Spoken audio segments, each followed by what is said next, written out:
बिस्मिल्लाहिर्रहमानिर्रहीम। आज की वीडियो में हम बात करेंगे ड्वार्फ पोइनसीनिया या गुलमोहर या गोल्डमोर के बारे में। काफ़ी सारे नाम हैं इस प्लांट के। ये बहुत खूबसूरत प्लांट है, गर्मियों में ग्रो करता है, समर का प्लांट है। फुल सनलाइट चाहिए होती है इसे, शेड में ये अच्छे से ग्रो नहीं करता और सर्दियों के सीज़न स्टार्ट होने पे जो है वो इसके लीव्स येलो होके गिरना शुरू हो जाते हैं और ये सर्दियों में अपने लीव्स बिल्कुल गिरा देता है और ग्रो नहीं करता। ये अगर इसको आप ग्राउंड में लगाएं तो ये पूरा दरख्त बन जाता है और इसकी बहुत घनी छांव होती है। छतरी की सूरत में, ये अम्ब्रेला की सूरत में ग्रो करता है और इसकी ग्रोथ बहुत ज़बरदस्त होती है। पॉट्स में भी ये बहुत अच्छे से ग्रो करता है। अगर आप इसे ज़मीन में लगाते हैं तो इसे ज़्यादा फर्टिलाइज़र की ज़रूरत नहीं होती है। हाँ, पॉट्स में जब आप इसे लगाते हैं तो इसे फर्टिलाइज़र चाहिए होता है। NPK ऑफ़र कर सकते हैं आप इसे, DAP ऑफ़र कर सकते हैं, गोबर की खाद ऑफ़र कर सकते हैं, बोन मील ऑफ़र कर सकते हैं, लेकिन आप इसे जो है वो यूरिया खाद नहीं देंगे। यूरिया खाद देने से ये प्लांट जलना शुरू हो जाएगा। और गर्मियों में इसे जो है वो पानी भी अच्छा चाहिए होता है। आप इसे डेली वाटरिंग कर सकते हैं और सर्दियों में जब इसकी सॉइल ड्राई हो तब आप इसे पानी दें। डेली बेसिस के ऊपर पानी ना दें। अगर आप इसे ओवर वाटरिंग करते हैं तो इसके लीव्स जो है वो इस तरह से येलो होना शुरू हो जाते हैं और गिरना शुरू हो जाते हैं। ये देखें, ये इसे ओवर वाटरिंग की वजह से जो है ये इसकी ब्रांचेस जो हैं ये येलो हो गई हैं, लीव्स इसके येलो हो गए हैं और गिरना शुरू हो गए हैं। बहुत ज़बरदस्त इसकी फ्लावरिंग होती है। इस तरह के बर्ड्स बनते हैं, उनमें से फ्लावर्स निकलते हैं। ये फ्लावर्स इसके बहुत प्यारे होते हैं। गर्मियों में जो है वो ये बहुत अच्छे से ग्रो करते हैं, ब्लूम करते हैं।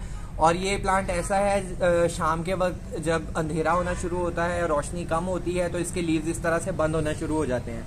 ये देखें, जिस तरह चुई मुई का प्लांट होता है उसे आप हाथ लगाते हैं तो उसके लीव्स बंद होना शुरू हो जाते हैं। इसी तरह से इस प्लांट के लीव्स भी बंद होना शुरू हो जाते हैं जब शाम होती है। इस प्लांट का बहुत अच्छा बोनसाई बन सकता है। आप इसको बोनसाई बना सकते हैं जब इसका सीजन ऑफ हो, यानी कि सर्दियां स्टार्ट हो, नवंबर के स्टार्ट में, बिल्कुल सितंबर एंड में, तब आप इसकी कटिंग कर दें। ऊपर से इसकी ब्रांचेस जो हैं उनको कट कर दें तो ये प्लांट जो है वो आपका साइज में रहेगा और इसकी प्रूनिंग करते रहें टाइम टू टाइम और इसे आप अच्छा बोनसाई बना सकते हैं। और इसकी हाइट जो है वो गमले में भी तकरीबन जो है वो 5 फीट तक चली जाती है। अभी इस प्लांट की हाइट देखें, काफ़ी अच्छी हाइट है।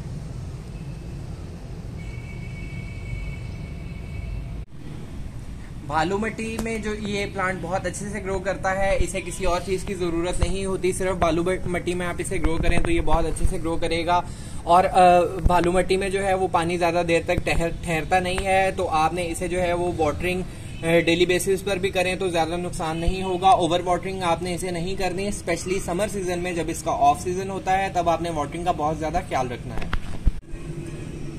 ये उन प्लांट्स में से है जिसके ऊपर जो है वो हनी बीज ज़्यादा अट्रैक्ट होती हैं, क्योंकि इसमें जो है वो इसके फ्लावर्स में जो सैप होता है वो हनी बीज को बहुत पसंद होता है। तो अगर आप ये चाहते हैं कि आपके गार्डन में हनी बीज ज़्यादा हो तो इस प्लांट को लगाएं और ये आपको धूप भी अच्छी प्रोवाइड करेगा। और दूसरी बात जो डिस्कस करनी थी वो ये कि आपने इस प्लांट को जब एक जगह से दूसरी जगह पे शिफ्ट करते हैं या एक प्लांट से दूसरे प्लांटर में इसको शिफ्ट करते हैं, गमले में शिफ्ट करते हैं, तो उस टाइम पे ये प्लांट जो है वो शॉक में चला जाता है और इसके लीव्स जो हैं वो टोटल गिर जाते हैं, कंप्लीटली गिर जाते हैं। उसके बाद दोबारा ये तकरीबन जो है वो 1 से 2 महीने में अपनी दोबारा से ग्रोथ स्टार्ट करता है और 3 महीने तक जो है फिर दोबारा से इसकी कंप्लीट ग्रोथ स्टार्ट होती है।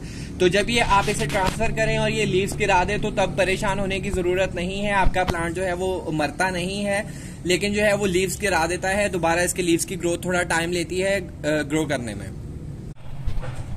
गमले में जब आप इसे लगाते हैं तो प्लांट को जो है वो ज़्यादा गुडाई करने की ज़रूरत नहीं होती। गुडाई करने से जो है वो इस प्लांट को डिस्टर्बेंस बिल्कुल पसंद नहीं होती। गुडाई करने से जो है वो इसकी रूट्स डिस्टर्ब होती हैं, प्लांट डिस्टर्ब होता है। तो आपने इसकी जब आप इसे लगाएं तो इसे आपने इसकी गुडाई नहीं करनी, इसकी रूट बॉन्डिंग हो तब आप इसे बड़े पॉट में शिफ्ट कर सकते हैं। ये इन्फॉर्मेशन थी जो गुलमोहर के बारे में मैंने आपसे शेयर करनी थी। नेक्स्ट वीडियो में किसी नई इन्फॉर्मेशन के साथ आपसे मुलाकात होगी। तब तक के लिए गुड बाय।